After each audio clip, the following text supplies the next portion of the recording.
When clear mode is activated, all engagement or action buttons on the Facebook Reels user interface are temporarily hidden, ensuring they don't obstruct the video.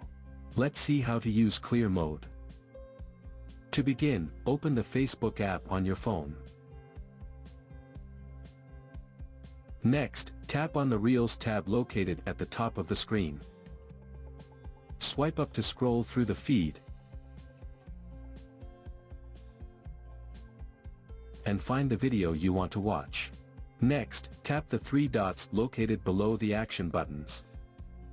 A menu will appear from the bottom. Tap on Clear Mode, and you will see it removes all on-screen elements, such as descriptions and UI buttons, giving you a distraction-free viewing experience. Clear Mode clears the interface for only this specific video, but it will return when you swipe to the next one. To restore the on-screen elements for this video, tap this icon in the bottom right corner, and the on-screen elements will be restored. So this is how you can use clear mode on Facebook Reels.